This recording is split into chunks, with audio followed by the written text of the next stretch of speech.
காக்கும் கரை விநாயகருக்கு சரணம், பூண்டி மகானுக்கு அரோகரா. வைணவ ஆச்சாரியராக திகழக்கூடிய, உலகமெல்லாம் வணங்கக்கூடிய மகான் ஸ்ரீமத் ராமானுஜர் அதிகாலை பொழுதிலே வைத்தமாநிதி பெருமாளை சேவிக்க திருக்கோளூருக்கு செல்கின்றார். அப்பொழுது தேடி புகுமூர் என்று அழைக்கக்கூடிய இந்த ஊரில் இருந்து ஒரு பெண் வெளியேறி கொண்டிருக்கின்றாள். தலையிலே மோரை வைத்துக் கொண்டிருக்கின்றாள் விற்பதற்காக. அப்பொழுது அந்த பெண்ணை இடைமறித்து கேட்கின்றார் ஸ்ரீமத் ராமானுஜர், அம்மா, இது தேடி புகும் ஊர் அல்லவா, தாங்கள் எங்கே செல்கின்றீர்கள் என்று கேட்கும் பொழுது அந்த பெண் 81 வார்த்தைகளை சொல்லி கிருஷ்ண பக்தர்களுடைய வரலாற்றை அதிலே இணைத்து அற்புதமாக விவரிக்கின்றார் ஆச்சாரியரான ஸ்ரீமத் ராமானுஜருக்கு. முதல் அடியை சொல்லிவிட்டாள். அழைத்து வர சென்றேனோ அக்ரூரரை போலே, அகமொழித்து விட்டேனோ விதுரரை போலே, தேகத்தை விட்டேனோ ரிஷிபத்தினியை போலே, தசமுகனை செற்றேனோ பிராட்டியை போலே. அடுத்த வார்த்தை சொல்றா. ரொம்ப கவனமா இருக்கணும். ஏன்னா மகாபாரதத்திலிருந்து மேற்கோள் காண்பிச்சுட்டா. விதுரரை பத்தி சொல்லிட்டா, அக்ரூரரை பற்றியும் சொல்லிவிட்டாள். அப்பொழுது ஸ்ரீமத் பாகவதமும் அவளுக்கு அத்துப்படி ஆகின்றது என்பது புரிந்துவிட்டது நமக்கு. ராமாயணமும் தெரிந்து விட்டிருக்கின்றது இந்த பெண் பிள்ளைக்கு. அற்புதமாக சொல்கின்றாள், தசமுகனை செற்றேனோ பிராட்டியை போலே என்று ராமாயணமும் கைவர பெற்றிருக்கிறது இந்த பெண் பிள்ளைக்கு. அப்ப அடுத்த வார்த்தை ரொம்ப கவனமா இருக்கணும் இல்லையா? சொல்றாளாவோ, பிணம் எழுப்பி விட்டேனோ தொண்டைமானை போலே என்று சொல்கின்றாளாம் அடுத்த அடியிலே. அது யாரப்பா? அது தொண்டைமான். தொண்டை மண்டலத்தின் சக்கரவர்த்தியாக விளங்கக்கூடிய பேரரசர். திருமலை திருப்பதி திருவேங்கடமுடையான் மீது அளப்பரிய அன்பும் பக்தியும் வைத்திருந்த பேரரசர். ஒவ்வொரு கணமும் ஸ்ரீனிவாசா என்று உருகக்கூடிய மனம் படைத்தவர். அவருக்கு சக்கரவர்த்தியான அரசு வேலைதான் என்றாலும் மனம் என்னவோ திருவேங்கடமுடையானின் அடியால் போலல்லவா நடந்து கொண்டிருக்கின்றது. எப்பொழுதும் அவருடைய நாமத்தை பற்றியும் அவருடைய ரூபத்தை பற்றியுமே அவருடைய மனம் எண்ணமிட்டுக் கொண்டிருக்கின்றது. சரி, அவர் எப்படி பிணம் எழுப்பி விட்டார், எந்த காரணத்துக்காக இந்த நிகழ்வு நடந்தது என்பதை பற்றி பார்க்கலாம். ஏன்னா திருமலை திருப்பதி வேங்கடேச பெருமாள் இந்த தொண்டைமான் சக்கரவர்த்தியிடம் தன்னுடைய சங்கு சக்கரங்களை கொடுத்து வைத்திருந்தாராம். அப்பொழுது எவ்வளவு நம்பிக்கைக்குரிய பக்தனாக விளங்கி இருக்க முடியும்?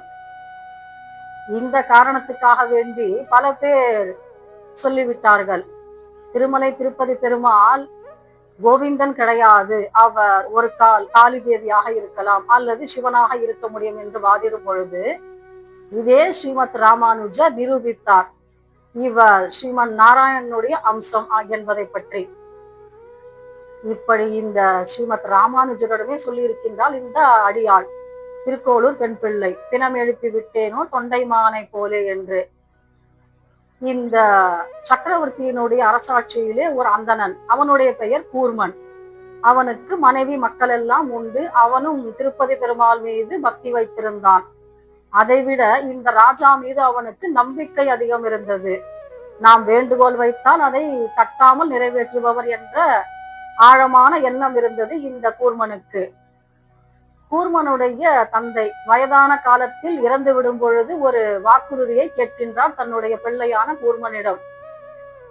நான் இறந்து விட்ட பிற்பாடு என்னுடைய உடலை எரித்து அந்த அஸ்தியை நீ கங்கையில் கரைக்க வேண்டும், இந்த வாக்குறுதியை கொடுப்பாயா மகனே என்று கேட்கும் பொழுது அதை ஒப்புக்கொள்கின்றான் இந்த கூர்மன். இப்பொழுது அவனுடைய தந்தை இறந்து விட்டார் வயதானபடியால். இந்த அஸ்தியை கொண்டு போயிட்டு அவன் காசியில் இருக்கக்கூடிய கங்கையிலே கரைக்க வேண்டும். இது மரண தருவாயில் கொடுத்த வாக்குறுதி. இதை நிறைவேற்றும் என்பதற்காக தொண்டைமான் சக்கரவர்த்தியிடம் வந்து கேட்கின்றான், ஒரு வேண்டுகோளை வைக்கின்றான். என்னன்னா, ராஜா, தாங்கள் நல்லபடியாக அரசாட்சி புரிகின்றீர்கள், எந்த குறையும் கிடையாது. எனக்கு ஒரு சிறு விண்ணப்பம் உண்டு. என்னன்னா, நான் காசிக்கு சென்று என்னுடைய தந்தையினுடைய அஸ்தியை கரைக்க வேண்டும் கங்கை கரையிலே. நான் காசிக்கு சென்று வரும் வரையிலும் என்னுடைய மனைவியையும் மக்களையும் தாங்கள் காப்பாற்ற வேண்டும் கண் போல என்று கேட்கின்றானாம். சக்கரவர்த்தி சொல்கின்றார், எவ்வளவு அருமையான பிள்ளை. தகப்பனுடைய அஸ்தியை கரைப்பதற்காக கங்கைக்கு செல்கின்றதல்லவா இந்த பிள்ளையினுடைய குடும்பத்தை நாம் பார்த்துக் கொள்வதில் வியப்பென்ன இருக்கின்றது, தப்பென்ன இருக்கின்றது? ஒப்புக்கொள்கின்றான் தொண்டைமான். ஏன்னா காசிக்கு போறதுன்றது அந்த காலத்துல ரொம்பவும் கடினமான ஒரு பயணம். போக்குவரத்து வசதிகள் கிடையாது. டிக்கெட் ரிசர்வ் பண்ணிட்டு போக முடியாது. அதனால சென்று வருவது என்பது கொஞ்சம் கடினமான வேலையாக இருந்தது. அதனால இவர் ஒப்புக்கொள்கின்றார். ஆனால் அரசு வேலையிலே இந்த வேண்டுகோளை அவர் நிராகரிக்கவில்லை. நாம் சரியானபடி உன்னிப்பாக கவனிக்க வேண்டும். இந்த வேண்டுகோளை தட்ட வேண்டும் என்ற எண்ணம் கிடையாது, நிராகரிக்க வேண்டும் என்ற எண்ணமும் கிடையாது தொண்டைமானுக்கு. ஆனால் அவர் அரசு வேலையிலே மூழ்கிவிட்டபடியால் இதை மறந்து விடுகின்றார். கொஞ்ச காலம் சென்றது. இவன் என்ன பண்றான், காசிக்கு போயிட்டு கங்கை கரையிலே தன்னுடைய தந்தையினுடைய அஸ்தியை கரைத்து விட்டு மன திருப்தியோடு அங்கிருந்து கிளம்பி வருகின்றான் தன்னுடைய ஊருக்கு. அப்பொழுது நேராக இவன் தன்னுடைய வீட்டுக்கு செல்லவில்லை, தொண்டைமான் சக்கரவர்த்தியினுடைய அவைக்கு வருகின்றான். வந்து கேட்கின்றானாம். அப்பொழுது இவர் அளவலாகிக் கொண்டிருந்தார் தன்னுடைய அமைச்சர்களோடு.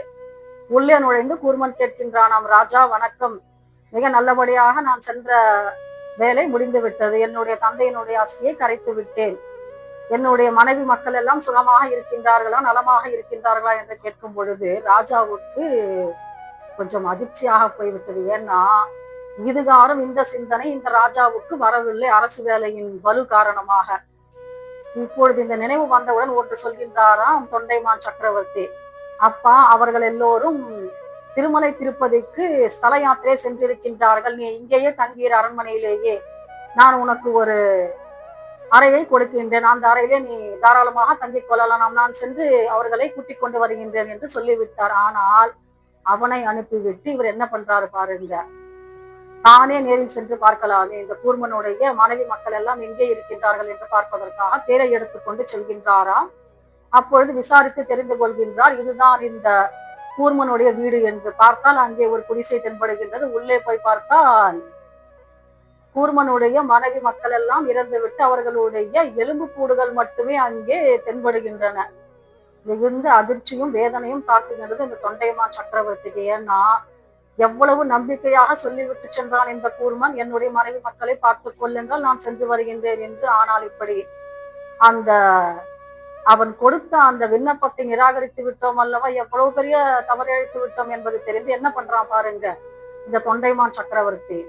திருமலை திருப்பதி பெருமாளிடம் சென்று வேண்டுகின்றானாம், சுவாமி தாங்கள் தான் காப்பாற்ற வேண்டும், சரணாகதி என்று 2 கைகளையும் தலைக்கு மேல் கூப்பி நீயே சரணம் என்று கேட்கின்றானாம். அப்பொழுது திருப்பதி வெங்கடேச பெருமாள் தோன்றி சொல்கின்றாராம், அப்பா நீ ஒன்றுக்கும் கவலைப்படாதே, என்னுடைய அபிஷேக நீர் இருக்கின்றதல்லவா, அதை கொண்டு போய் அந்த எலும்பின் மீது தெளித்தால் இறந்தவர்கள் உயிர் பெற்று எழுந்து விடுவார்கள் என்று. ஒரு தவறு செய்து விட்டான், ஆனால் அதற்கான எண்ணம் வந்து விடுகின்றது. தான் செய்தது தவறு என்ற எண்ணம் வந்துவிட்டு அந்த தவறை ஒப்புக்கொண்டு திருப்பதி பெருமாளிடம் சென்று மன்னிப்பு கேட்டு பின்பு சரணாகதி அடைந்து அந்த பக்தியின் காரணமாக திருமலை திருப்பதி வெங்கடேச பெருமாள் கொடுத்த அன்பான வெகுமதி மறுபடியும் இந்த இறந்தவர்களை அபிஷேக நீர் தெளித்து எழுப்பக்கூடிய அதிசயமான நிகழ்வு நடந்தது. என்ன பண்றான் பாருங்க இந்த தொண்டைமான் சக்கரவர்த்தி. பெருமாள் சொன்னா போல அபிஷேக நீரை எடுத்துக்கொண்டு வந்து கூர்மனுடைய மனைவி மக்களினுடைய எலும்பு கூடுகள் மீது தெளித்தவுடன் அவர்கள் கண் விழித்து எழுந்தது போல அற்புதமாக எழுந்து விடுகின்றார்கள். ராஜாவுக்கோ சந்தோஷம், ஏன்னா கொடுத்த வாக்குறுதியை நிறைவேற்றி விட்டோம் அல்லவா எப்படியாவது என்று. இப்பொழுது இந்த செய்தியை கொண்டு வந்து தொண்டைமான் சக்கரவர்த்தி கூர்மனிடம் தெரிவிக்கின்றார். நாம நினைக்கலாம் இதை சொல்ல வேண்டும் என்ற அவசியம் கிடையாது, அதிசயத்தை நிகழ்த்தியது என்னவோ திருப்பதி வெங்கடேச பெருமாள், ஆனால் தான் தவறிழைத்ததையும் சொல்கின்றான் அல்லவா, ஒப்புக்கொள்கின்றான் அல்லவா இந்த தொண்டைமான்.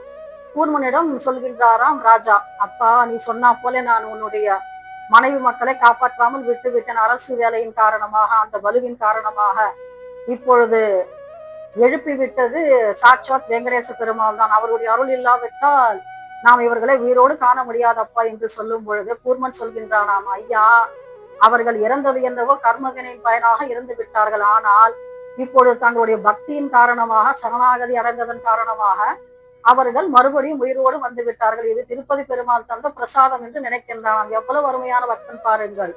தொண்டைமான் சக்கரவர்த்தி மட்டும் கிடையாது, கூர்மன் கூட பக்தியில் மேம்பட்டவன் அல்லவா? இந்த வார்த்தையை சொல்கின்றாலாம் ஸ்ரீமத் ராமானுஜரிடம் திருக்கோளூர் பெண் பிள்ளை. எவ்வளவு அதிசயம் பாருங்கள். ஒன்றையும் விட்டு வைக்கவில்லை அல்லவா அவள். ராமாயணத்திலிருந்தும் மேற்கோள் காண்பிக்கின்றாள், மகாபாரதத்திலிருந்தும் மேற்கோள் காண்பிக்கின்றாள். இப்பொழுது இந்த திருமலை திருப்பதி வேங்கடாச பெருமாளினுடைய அன்பனுடைய நிகழ்வையும் சொல்லி இருக்கின்றாள். புன்முறுவலோடு கேட்டுக்கொண்டிருக்கின்றார் வைணவ ஆச்சாரியரான ஸ்ரீமத் ராமானுஜர். எவ்வளவு அருமையான பெண்மணி இவள். மோர் விற்கக்கூடிய பெண் தான், ஆனால் பக்தியில் சிறந்தவள் அல்லவா இவள். எவ்வளவு பக்தியில் சிறந்தவளாக இருந்தால் எத்தனை பெயர்களையும் நினைவில் வைத்துக் கொண்டு அத்தனை சரளமாக அவர்களுடைய வரலாற்றை சொல்ல முடியும். எண்ணி பாருங்கள். பக்தி இல்லாவிட்டால் இது எப்படி சாத்தியமாகும்? பரமனுடைய அருள் மட்டும் கிடையாது, பக்தி செலுத்துவதும் முக்கியம் அல்லவா நமக்கு. இதை சொல்லிக் கொடுத்தவள் அல்லவா இந்த திருக்கோளூர் பெண் பிள்ளை. ஏன்னா நாம ஆச்சாரியர் சொல்ல அடியார்கள் கேட்டிருக்கலாம் பல கதைகளை, பல வரலாறுகளை, புராணங்களை. ஆனால் ஒரு அடியார் சொல்ல ஆச்சாரியர் கேட்டது இந்த அற்புதமான திருக்கோளூர் பெண் பிள்ளை என்ற ரகசியம் என்கின்ற அற்புதமான வைணவ இலக்கியம். இது பக்தி களஞ்சியம் அல்லவா. அடுத்த வார்த்தை என்ன சொல்ல போகின்றார் என்பது நமக்கு தெரியாது. நாம அடுத்த அத்தியாயத்தில் பார்க்கலாம். ஏன்னா என்ன கதையை சொல்ல போகின்றாலோ இந்த திருக்கோளூர் பெண் பிள்ளை, எந்த பக்தனுடைய கதையோ தெரியாது. இத்தனை வார்த்தைகளை சொல்லிவிட்டு சொல்கின்றால் பாருங்கள் திருக்கோளூர் பெண் பிள்ளை. இப்படியெல்லாம் பக்தி செய்தேனா என்ன? ஏன்னா பிணத்தை எழுப்புவதற்கு எத்தகைய அசாத்தியமான ஒரு பக்தி இருக்க வேண்டும், அடிப்படை நம்பிக்கை இருக்க வேண்டும் பகவான் மீது. இப்படியெல்லாம் நான் இருக்கவில்லையே என்று தன்னை துச்சமாக நினைக்கின்றாள் அல்லவா திருக்கோளூர் பெண் பிள்ளை. பக்திக்கு தலை வணங்குகின்றாள் அல்லவா. எத்தனை அருமை இது. நாமும் மீண்டும் சந்திப்போம் அடுத்த அத்தியாயத்திலே, பதிவிலே, திருக்கோளூர் பெண் பிள்ளை ரகசியம் என்ற பக்தி களஞ்சியத்திலே. அதுவரை நாம் ஸ்ரீமத் ராமானுஜரையும் ஸ்ரீமத் நாராயணமூர்த்தியும் தியானம் செய்து கொண்டு இருப்போம். மீண்டும் சந்திப்போம். காக்கும் கரை விநாயகருக்கு சரணம், பூண்டி மகானுக்கு அரோகரா.